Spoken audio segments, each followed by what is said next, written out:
Bonjour à toutes et bonjour à tous. Comment choisir la bonne préposition lorsque je construis un complément circonstanciel de lieu? C'est ce que je me propose de voir avec vous aujourd'hui. Lorsqu'on souhaite construire un complément circonstanciel de lieu, il convient de se poser une première question. Mon complément précise-t-il l'endroit où je me trouve? Où se déroule une action? Il répond alors à la question vaut. Ou bien indique-t-il une destination et désigne le lieu où je me rends? Dans ce cas, il répond à la question wohin.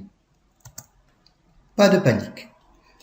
Il est facile de le savoir. Le plus souvent, il suffit d'observer le verbe de la phrase afin de déterminer si l'on souhaite exprimer une action localisée ou une destination. Prenons deux exemples. Mein Onkel wohnt in Deutschland. Mon oncle habite en Allemagne. Le fait d'habiter quelque part signifie que l'on se trouve quelque part. Donc on a affaire ici à un complément exprimant une localisation. Wir fliegen morgen nach Deutschland. Demain, nous prenons l'avion pour nous rendre en Allemagne. Ici, le verbe fliegen exprime bien un déplacement. On a donc un complément de lieu qui répond à la question wohin. Pour plus de facilité, je ne peux que vous conseiller de retenir les principaux verbes exprimant un déplacement, à savoir kommen, venir, gehen, aller à pied, fahren, aller en véhicule, fliegen, voler, laufen ou bien rennen, qui signifient tous les deux courir. Il est possible qu'il n'y ait pas de verbe présent physiquement dans la phrase. Dans ce cas-là, c'est alors le sens du groupe qui nous renseigne. Analysons deux exemples. Das Haus an der Garonne ist echt teuer. La maison sur les bords de la Garonne est vraiment chère. Ici, sous-entendu, la maison qui se trouve sur les bords de la Garonne. De même, quand je dis Der Bus nach Berlin hat Verspätung, le bus pour Berlin a du retard, je sous-entends le bus qui se rend à Berlin a du retard.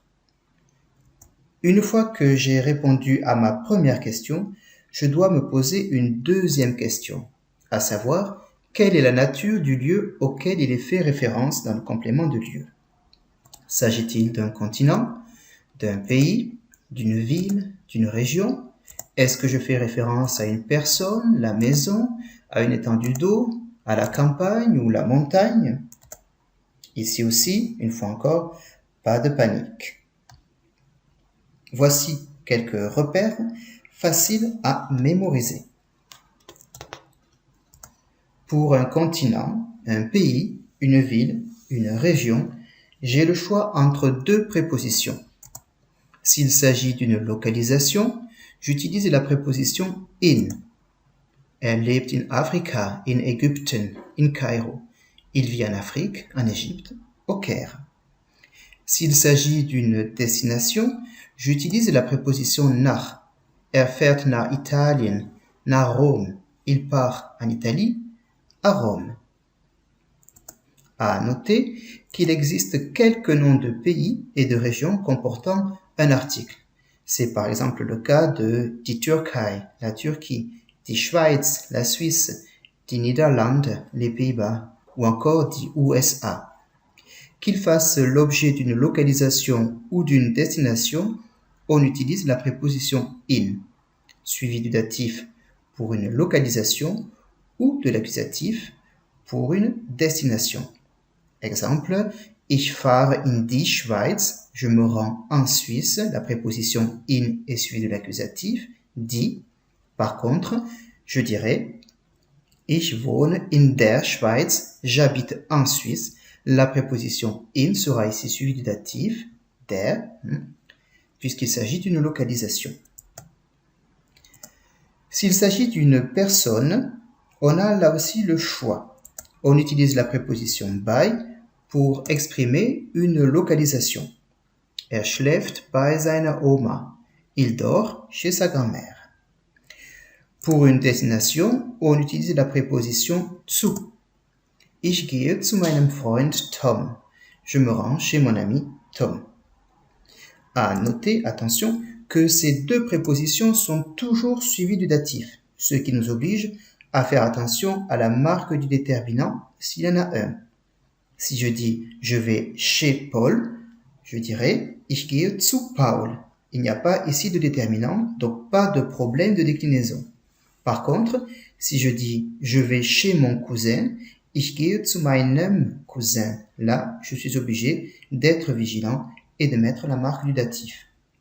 Pour rappel, cette marque est EM pour le masculin et le neutre, ER pour le féminin, ich gehe zu meiner Cousine, et EN pour le pluriel, ich gehe zu meinen Großeltern. Si je fais référence à la maison, j'utiliserai la préposition zu pour exprimer une localisation. Heute bleibe ich zu Hause. Aujourd'hui, je reste à la maison. Et la préposition nach, s'il s'agit d'indiquer une destination. Nach der Schule gehe ich nach Hause. Après l'école, je rentre à la maison. Le plus simple est d'apprendre ces expressions par cœur avec un exemple de phrase. À noter en effet qu'elles vous éviteront bien des erreurs, notamment lorsqu'il s'agira de traduire le chez moi. Quand je dis par exemple je vais chez moi, au lieu de m'embêter à dire ich gehe zu meinem Haus, non, l'automatisme est d'utiliser ich gehe nach Hause. Il existe quelques cas particuliers pour lesquels on utilise la même préposition, qu'il s'agisse d'un complément de lieu de localisation ou de destination. Pour les étendues d'eau, les rivières, les mers, les lacs, on utilise la préposition an, qui exprime le fait de venir tout près de cette étendue d'eau, sans mettre les pieds dedans. Pour la campagne et les étendues planes, un camping par exemple, on utilise la préposition auf. Et pour la montagne, on retrouve la préposition in vue précédemment. Ich gehe heute auf das Land an die Garonne. Je vais aujourd'hui à la campagne sur les bords de la Garonne. Notez que comme les prépositions an, auf et in font partie des 9 prépositions spatiales mixtes, elles respectent la règle qui leur est appliquée, à savoir l'emploi du datif pour une localisation et celui de l'accusatif pour une destination. Une dernière info, retenez que certains couples prépositions-articles définis se contractent dans l'usage courant. Ainsi, à l'accusatif, le an et le das ou le auf et le das. Wir fahren ans Meer, au lieu de dire wir fahren an das Meer. Wir fahren nicht aufs Land, nous ne partons pas à la campagne, au lieu de dire wir fahren nicht auf das Land. Au datif, le an et le dem se contractent également. Am Meer ist es schön. À la mer, c'est chouette. Voilà, c'est tout pour aujourd'hui.